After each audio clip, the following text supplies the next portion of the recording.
NTR 'triple R' సినిమాతో pan India లెవెల్లో బాక్సాఫీస్ను షేక్ చేసిన సంగతి తెలిసిందే.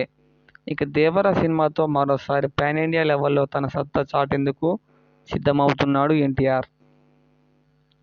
ఈ ఏడాది సెప్టెంబర్లో ఈ మూవీ ప్రేక్షకుల ముందుకు రానుంది.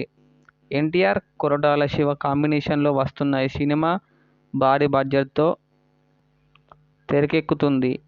ఈ విషయం అలాగే ఈ సినిమా కూడా 2 భాగాలుగా రిలీజ్ కానుందని మేకర్స్ గతంలో అనౌన్స్ చేసిన సంగతి తెలిసిందే.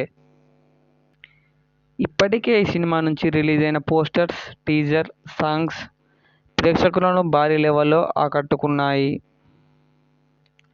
ఇక ఇలాంటి క్రమంలో తారక్కి సంబంధించిన ఇంట్రెస్టింగ్ న్యూస్ నెట్టింట వైరల్గా మారింది. ప్రతి ఒక్కరికి కెరియర్లోని కొన్ని అరుదైన తీపి జ్ఞాపకాలు ఉంటాయి. అలా ఎన్టీఆర్ కెరియర్లో ఒక సినిమా కూడా ఆయనకు మరిచిపోలేని తీపి జ్ఞాపకమట. ఆ మూవీ మరేదో కాదు 'బాద్షా'. శ్రీను వైట్ల డైరెక్షన్లోనూ తెరకెక్కించిన ఈ సినిమాలో ఎన్టీఆర్ పర్ఫార్మెన్స్తో పాటు బ్రహ్మానందం కామెడీ టైమింగ్ కూడా ఈ సినిమాకు హైలైట్గా నిలిచింది.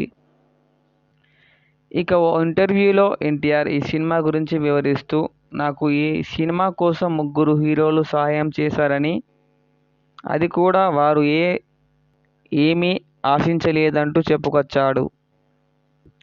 ఇక 3 హీరోస్ మరెవరో కాదు, రామ్ చరణ్, మహేష్ బాబు, సిద్ధార్థ్. రామ్ చరణ్ సినిమా ఫస్ట్ డే రోజున ఎన్టీఆర్కు క్లాప్ ఇచ్చాడు. రామ్ చరణ్ చేతుల మీదుగానే ఈ సినిమా ప్రారంభం అవ్వడం విశేషం. ఇక మహేష్ బాబు ఈ సినిమాకు వాయిస్ ఓవర్ అందించారు. ఒక్క రూపాయి కూడా ఆశించకుండా తారక్తో ఉన్న బాండింగ్, శ్రీను వైట్లతో ఉన్న ఫ్రెండ్షిప్ కారణమేనని ఆయనకు దీనిపై గ్రీన్ సిగ్నల్ ఇచ్చారు. ఇక సినిమా కోసం తన వంతు సాయం అందించిన మరో స్టార్ హీరో సిద్ధార్థ్. సిద్ధార్థ్ ఈ సినిమాలో గెస్ట్ రోల్ ప్లే చేశాడు. కేవలం నాపై ఉన్న ఇష్టంతోనే సిద్ధార్థ్ ఆ రోజు ఆ పాత్రలో చేశాడని తారక్ గతంలో వివరించారు. తర్వాత కాలంలో చరణ్, ఎన్టీఆర్ కలిసి 'త్రిబుల్ ఆర్' సినిమాలో నటించిన విషయం తెలిసిందే. మహేష్ బాబు 'భరత్ అనే నేను' సినిమా ప్రీ రిలీజ్ ఈవెంట్లో తారక్ గెస్ట్గా హాజరైన సందడి చేశారు.